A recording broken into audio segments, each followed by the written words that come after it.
Gambar kerja untuk pembuatan prototipe produk barang dan jasa. A. Perancangan gambar atau lembar kerja. 1.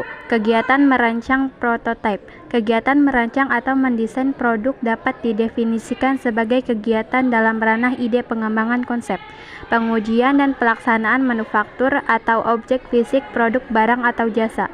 Perancang dilakukan oleh seorang desainer produk yang diawali dengan konsep, melalui produk dalam pendekatan yang lebih sistematis. Pada saat melakukan kegiatan atau merancang produk prototipe, produk melibatkan berbagai pihak dengan latar belakang yang berbeda, seperti manajer pemasaran, manajer produksi, dan perancang atau si desainer tersendiri.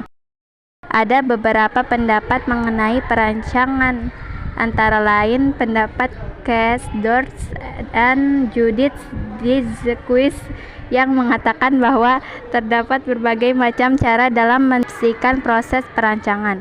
Dalam kaitannya dengan perancangan, Kees Dorst dan Judith Dizquist merangkumnya menjadi dua model, yaitu model rasional dan model aksi sentris.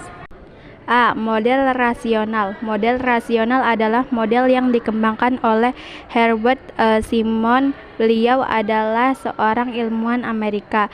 Selain Herbert Simon, model rasional juga dikembangkan oleh Gerhard Park dan Wolfgang Bates. Mereka adalah dua ahli rekayasa rancangan berkewarganegaraan Jerman. Adapun model rasional menyatakan sebagai berikut. 1. Para perancang berusaha untuk memaksimalkan rancangannya sesuai dengan tujuan dan batasan-batasan suatu produk. 2. Proses perancangan adalah proses yang berdasarkan pada rencana yang telah dibuat. 3. Proses desain hanya bisa dipahami sebagai proses yang dilaksanakan secara bertahap. Model aksi sentris. Model aksi sentris adalah bentuk kritik dari model rasional. Model aksi sentris mengatakan sebagai berikut. 1. Perancang menggunakan emosi dan imajinasi dalam membuat suatu rancangan. 2. Proses desain adalah proses yang penuh improvisasi atau tidak terpaku pada rencana saklek. 3. Tidak ada tahapan-tahapan tertentu yang wajib dipatuhi oleh perancang karena analisa, perancangan, dan implementasi saling berkaitan satu sama lain. B. Membuat gambar kerja prototipe produk barang atau jasa. 1. Pengertian gambar kerja. Gambar kerja adalah suatu bahasa yang digunakan oleh desainer kepada si pelaksana di lapangan dengan menggunakan standar-standar internasional dan harus dipahami oleh kedua belah pihak. 2. Fungsi gambar kerja. Fungsi-fungsi gambar dapat digolongkan menjadi dua sebagai berikut. A. Penyampaian informasi. Gambar kerja berfungsi sebagai bentuk visual awal dari proses perancang. B. Perwujudan pemikiran.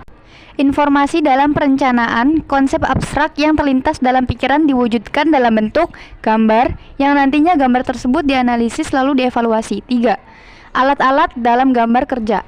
Alat-alat yang diperlukan dalam pembuatan gambar kerja antara lain kertas gambar, pensil, penggaris biasa, penggaris segitiga, jangka, rapidograf, dapat pula drawing pen, mistar, sablon, mal, busur derajat, dan meja gambar. 4. Tahapan dan analisis gambar kerja prototipe produk barang dan jasa. A. Tahapan membuat gambar kerja prototipe produk barang atau jasa. Salah satu langkah penting dalam proses pembuatan prototipe adalah dengan membangun gambar kerja. Nantinya gambar kerja ini akan menjadi acuan visual kita dalam membuat prototipe. Bentuk kerja yang seharusnya adalah sebagai berikut. 1. Bentuk kerja harus tergantung dari ide sang desainer. 2. Bentuk gambar kerja sesuai dengan anggaran dan dana yang dimiliki perusahaan. Berikut adalah langkah-langkah membuat gambar kerja sederhana. 1. Buatlah beberapa rencana atau rancangan dari produk barang yang akan dibuat.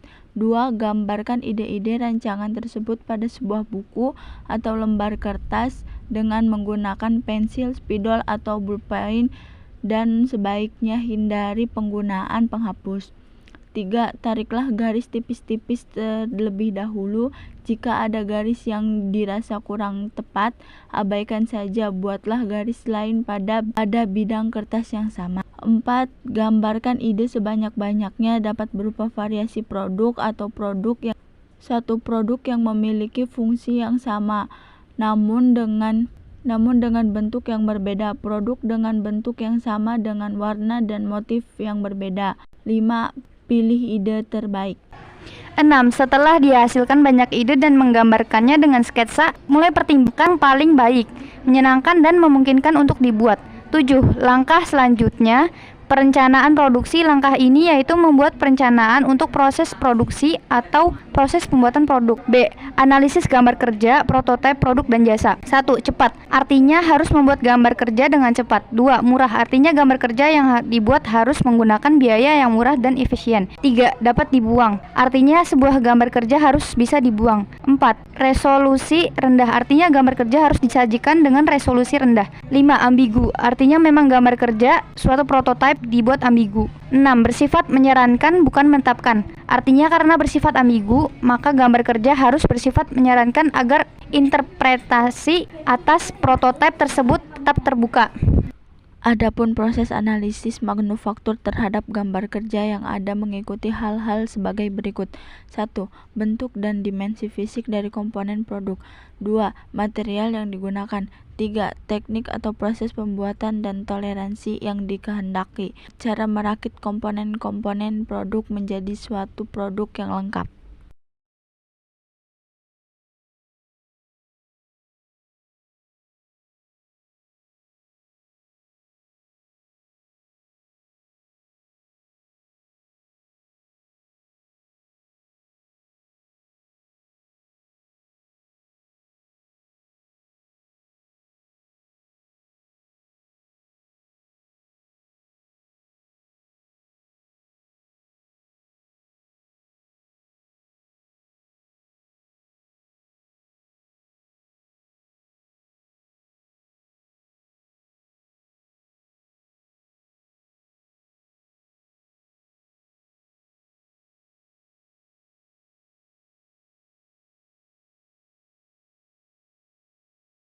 Adapun proses analisis manufakturing terhadap gambar kerja